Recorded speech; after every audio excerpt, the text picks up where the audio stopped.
दोस्तों नमस्कार। दोस्तों मैं विमल शाही आप सभी लोगों का अपने चैनल में स्वागत करता हूं और उम्मीद करता हूं कि आप लोग सब लोग स्वस्थ होंगे एवं मस्त होंगे। सभी राष्ट्रवादियों और सनातनियों से ये निवेदन रहेगा कि आप लोग मेरे चैनल को सब्सक्राइब कर लीजिए और वीडियो को लाइक एवं शेयर भी कीजिए। दोस्तों फाइनली जो है आसाम में भारतीय जनता पार्टी की तीसरी बार सरकार बन चुकी है और हिमंत बिस्व शर्मा जो है लगातार दूसरी बार मुख्यमंत्री बने हैं। आज जो है आसाम में एक रंगारंग और भव्य कार्यक्रम में जो है आसाम के राज्यपाल जो है लक्ष्मण प्रसाद आचार्य जी ने आसाम के मुख्यमंत्री के पद पर हेमंत बिस्व शर्मा को पद एवं गोपनीयता की शपथ दिलाई है। और ये बहुत ही बड़ा कार्यक्रम था, प्रोग्राम था।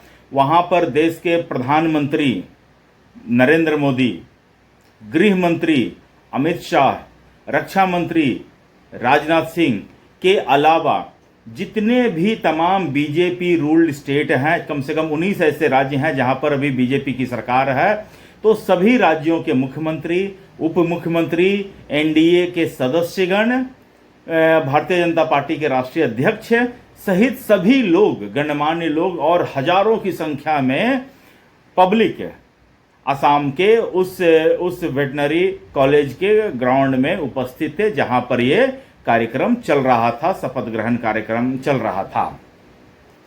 दोस्तों असम के मुख्यमंत्री हेमंत बिस्व शर्मा के साथ आज 4 और लोगों ने शपथ ग्रहण किया। उसमें से बीजेपी के हैं रामेश्वर तेली और अजंता नियोग, ये दोनों बीजेपी के हैं। और असम गण परिषद बीजेपी की सहयोगी पार्टी असम गण परिषद के अतुल बोरा और एक और बीजेपी के सहयोगी हैं बीपीएफ बोडोलैंड पीपल्स फ्रंट, उनके चरण बोरो जो हैं वो भी हेमंत बिस्व शर्मा के साथ मंत्री पद का शपथ ग्रहण किए। बाकी के मंत्रिमंडल का विस्तार जो है आगे किया जाएगा। तो ये तो था दोस्तों मोटा मोटी मतलब कि इंफॉर्मेशन। अब इसके थोड़ा गहराई में जाकर सोचने का कोशिश करते हैं कि हुआ क्या। दोस्तों आसाम में सिर्फ और सिर्फ जादू हुआ है। आसाम का चुनाव 9 अप्रैल को एक चरण में आसाम में चुनाव था और इस एक चरण के चुनाव में बीजेपी को पूर्ण बहुमत, खुद की पूर्ण बहुमत की सरकार है। सोचिए 126 सीटों वाली विधानसभा में, असम के विधानसभा में 102 भारतीय जनता पार्टी, असम गण परिषद और बीपीएफ के सदस्य बैठेंगे। उसमें से भी 82 सिर्फ और सिर्फ भारतीय जनता पार्टी के हैं, असम गण परिषद के 10 हैं और बीपीएफ के भी 10 हैं। कांग्रेस जो प्रमुख विपक्षी दल हैं उनके मात्र 19 विधायक जीत कर आए हैं और उस 19 विधायक में से 18 मुस्लिम हैं। सोचिए कांग्रेस का क्या स्थिति है। कांग्रेस सिर्फ और सिर्फ आज के समय मुसलमानों की पार्टी बन के रह गई है, वरना कांग्रेस ने करीब 90 टोटल सीट हिंदुओं को दिए थे, एक भी हिंदू जीत नहीं पाए। मतलब हिंदुओं में कांग्रेस की स्वीकार्यता है ही नहीं। मुसलमानों में स्वीकार्यता है तो मुसलमानों ने कांग्रेस को भरकर वोट दिया। और इस बार की खासियत ये रही दोस्तों कि मुसलमानों की एक और पार्टी है, ADF करके है, बदरुद्दीन अजमल की पार्टी है। उसको पिछले बार 2021 के विधानसभा चुनाव में 16 सीट आई थी, जबकि इस बार के विधानसभा में सिर्फ और सिर्फ उनको भी 2 सीटें आई हैं। मतलब कि पहले वो जो है वो बदरुद्दीन अजमल जो है वो कांग्रेस का वोट काटती थी। इस बार कांग्रेस ने उनका वोट काट लिया और बीजेपी जो है पूरी तरह से इन दोनों पार्टियों से 20 साबित हुई है। पूरा का पूरा चुनाव जो है हेमंत बिस्व शर्मा अपने ऊपर लेकर चल रहे थे। कांग्रेस कहीं भी किसी भी मोमेंट में फाइट में थी ही नहीं, न स्टार्टिंग में न एंड में। एंड होते होते तो ऐसा हो गया कि कांग्रेस के समस्त नेतागण जो है असम छोड़कर भाग चुके थे, कोई था ही नहीं। उनके बूथ लेवल के कार्यकर्ता नहीं थे कि अपने जो वोटर्स हैं उनको पर्ची काट के दे सकें। तो जहां पर जिस पार्टी के पर्ची काटने वाले थे उन पार्टी को वोट पड़ा। ये स्थिति थी दोस्तों। कांग्रेस आज के समय में मुझे लगता है कि इररिलेवेंट पार्टी हो चुकी है। इररिलेवेंट, कहीं उसका कोई अस्तित्व नहीं है। दूसरे के कंधे पर बैठकर सोचिए, तमिलनाडु में देख लीजिए, उनकी अलायंस थी, प्री पोल अलायंस थी डीएमके के साथ है, और जैसे ही टीवीके को कुछ सरकार बनाने योग्य सांसद आए हैं तो उन्होंने डीएमके का साथ छोड़कर सीधा टीवीके के गोदी में जाकर बैठ गए। उन्होंने ऐसा भी नहीं हो कि डीएमके से कुछ समझौता किया हो, कंसल्ट किया हो ना। डीएमके ने कांग्रेस को गद्दार पार्टी कहा, पीठ में छुरा भोंकने का काम किया। हालांकि डीएमके भी अपने ही पार्टी से गद्दारी करने वाला कोई पार्टी है तो वो डीएमके है। खुद ही डीएमके ने 2 विधायकों को राजी किया कि टीवीके को सपोर्ट करो, विजय को सपोर्ट करो।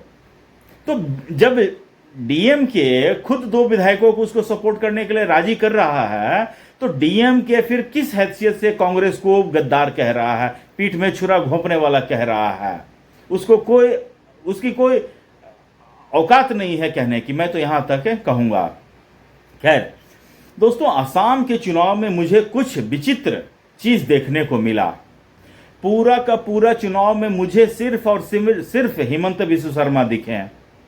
सोचिए, रनिंग चुनाव में, बीच चुनाव में कांग्रेस के जो पूर्व प्रेसिडेंट होते हैं, असम प्रदेश अध्यक्ष होते हैं, वो बीच चुनाव में पार्टी छोड़कर भारतीय जनता पार्टी ज्वाइन करते हैं और कांग्रेस को पता नहीं चलता है। उनके सिटिंग एमपी पार्टी छोड़ देते हैं, पार्टी के नेता से मिलते हैं, मान मनोबल की कोशिश होती है या नहीं होती है पता नहीं, लेकिन बीच चुनाव में उनके सिटिंग एमपी पार्टी छोड़ देते हैं और बीजेपी ज्वाइन करते हैं और इलेक्शन लड़ते हैं असेंबली वाले और जीत जाते हैं। और रही कसी जो कसर थी वो पवन खेड़ा का प्रेस कॉन्फ्रेंस ने जो मटिया पलीत किया है कांग्रेस का।